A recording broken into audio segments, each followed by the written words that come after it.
사소한 부탁, 황현산. 변화 없다면 푸른 양이 무슨 소용인가. 새해는 푸른 양의 해라는데 그런 양을 머릿속에 떠올리는 일이 쉽지는 않다. 지지의 12동물을 늘어놓고 보면 푸른 용이나 푸른 뱀은 말할 것도 없고 푸른 닭이나 푸른 원숭이도 상상이 가능하다. 천지가 개벽할 때 닭이 울었다면 푸른 닭이 제격일 것 같고 원숭이는 그 간교함이 푸른빛을 띠기도 할 것이다. 하늘나라의 견우가 끄는 암소는 푸른빛이 짙어져서 검다고 말할 수 있고 달나라의 옥토끼도 푸른빛이 은은할 터이다.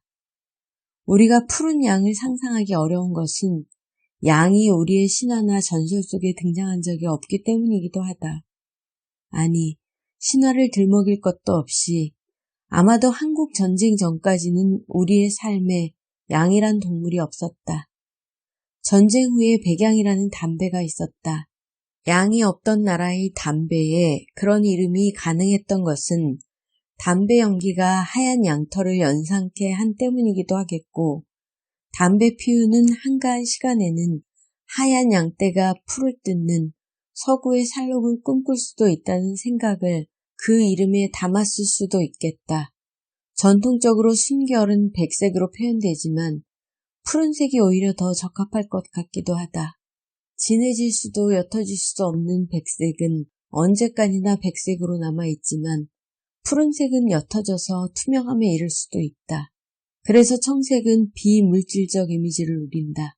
자연의 색깔 가운데 푸른색을 지닌 것은 하늘과 바다인데 그것들이 또한 무한의 상징이자 푸른색의 비물질성이 더욱 굳건하다. 양이 순결을 뜻한다면 이 비물질성의 푸른색이야말로 가장 어울리는 색깔이기도 하겠다. 그러나 이렇게 푸른 양을 변호해도 여전히 푸른 양은 농담처럼 들린다. 농담이 물론 나쁜 것은 아니다.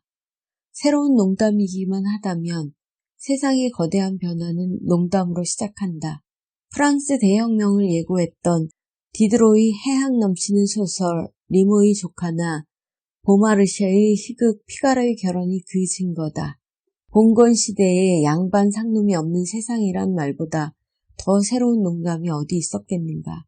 김수영은 횟수로 따져 정확하게 반세기 전에 쓴 시 절망에서 곰팡이 곰팡을 반성하지 않는 것과 마찬가지로 졸렬과 수치가 그들 자신을 반성하지 않는 것과 마찬가지로 절망은 끝까지 그 자신을 반성하지 않는다고 한탄했다. 지난 봄에 304명의 아까운 사람이 물에 빠져 숨졌을 때 나라의 수뇌부는 온갖 지원을 약속했지만 그 사이에 얼굴을 바꿔 그들을 만나려고도 하지 않는다. 해를 넘겨도 무정함은 무정함을 반성하지 않는다. 땅콩 회항 사태 이후 경영자 일가족은 여러 차례 사과를 하고도 여전히 복수심을 불태운다. 난폭함은 난폭함을 반성하지 않는다. 저 70m 높이 굴뚝 위에 올라간 쌍용 자동차의 해고 노동자 김정욱 씨와 이창규 씨를 비롯하여 수많은 노동자가 고공에서 혹한을 견디고 또 다른 사람들이 천막 속에서 단식을 하고 길거리에서 오체 투지를 해도 그들이 웃으며 땅에 내려오게 하고 행복하게 밥을 먹게 해야 할 사람들은 여전히 묵묵부답이다. 반성해야 할 세상은 반성하지 않는다. 그러나 김수영은 또한 그보다 훨씬 먼저 썼던 시 꽃에서 푸르고 연하고 길기만 한 가지와 줄기에서 중단과 연속과 해악이 일치되듯이 그 푸르고 길기만 한 가지에 꽃이 피어오른다고 말했다. 가망 없을 것 같은 것들이 그 가망 없음을 중단하고 그러나 그 조건을 그대로 이어받아 마치 농담이라도 하듯이 기적같은 변화를 일으킨다는 말이겠다. 기적은 농담처럼 어렵고 농담처럼 쉽다. 영국의 방랑학자 패트릭 리퍼먼은 펠레폰네소스 남쪽 오지의 답사기 그리스의 끝 마니에서 그 척박한 산간지방 주민들의 인간미 넘치는 삶을 이야기하며 그들이 낯선 나그네를 환대하는 이유 중에 하나는 새로운 농담을 배우기 위해서라고 했다.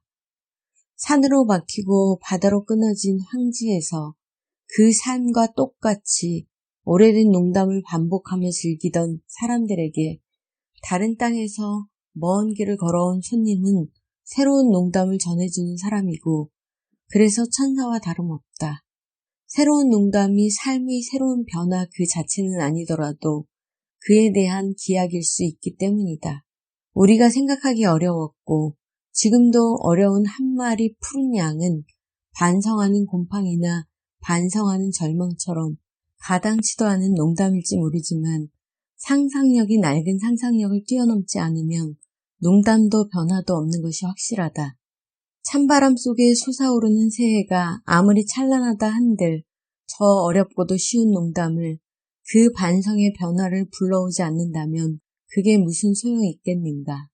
2015년 1월 3일 다른 길 국립국어원의 온라인 소식지 쉼표 마침표에는 소리가 예쁜 우리말이 연재된다.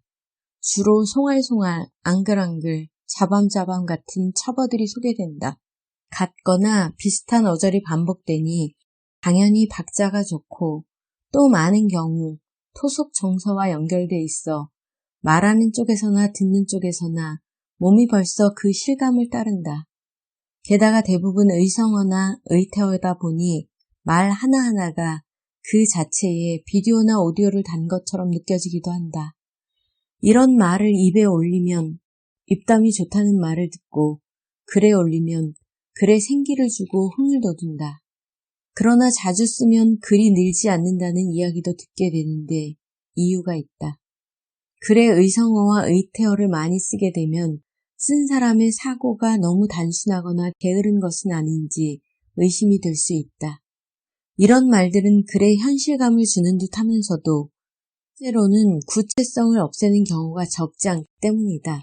숲에는 바람이 살랑살랑 분다고 말할 때 살랑살랑은 바람의 세기와 성질을 어느 정도 전달하지만 그 바람을 개별화해 주지는 않는다. 살랑살랑을 쓸 수 있는 바람은 많지만 글 쓴 사람이 표현하려고 하는 바람, 그 시간, 그 숲에 불었던 바람은 유일한 바람이다. 똑같은 바람이 두 번 다시 불지는 않는다. 이렇게 말하니 모파상이 전하는 플로베르의 일물일어설이 떠오르는 것이 당연하다.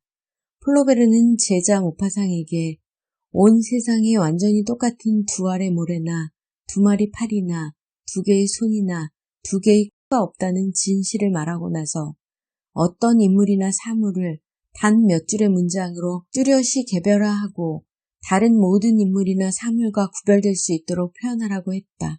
어쩌면 당신은 세상에 똑같은 것이 없다고 해서 꼭 그것을 구별해서 표현해야 하느냐고 물을 것이다. 사실 그럴 필요는 없다. 그러나 당신이 글을 통해 당신의 존재와 생각을 명백하게 드러내고 싶다면 조금 달라질 것이다. 당신의 모든 것이 수많은 살랑살랑 속에 묻혀버리지 않아야 하기 때문이다. 글쓰기 역사에서 일물일어설은 미학적 방법으로서의 가치 못지않게 사회적 의도도 지니고 있다. 그 의의를 식민화에 대한 저항이라고 요약할 수 있을까? 근대 세계에서 한 국가가 다른 국가를 식민화하기 전에 문명이 자연을, 이론이 삶과 경험을 식민화한다. 근대화와 맞물린 이 식민화는 자연과 사회와 인간의 신체를 단순화하고 표준화해 편의에 따라 재단하고 배열한다. 자연과 인간의 삶은 납작해진다. 한 사물을 다른 사물과 구별하려는 일물일어설의 욕구는 그래서 평면에 깔린 자연과 삶을 본디 모습 그대로 복구하려는 기획과 이어진다. 정확하고 적절한 묘사는 마치 쭈그러든 축구공에 불어넣는 바람과 같아서 땅에 붙은 삶에 다시 그 입체감을 회복해주고 존재와 사물로서의 지위를 확보해준다. 상투적인 글쓰기는 소박한 미덕을 지닌 것처럼 보이지만 때로는 식민 세력이 동조하는 특징을 지닌다.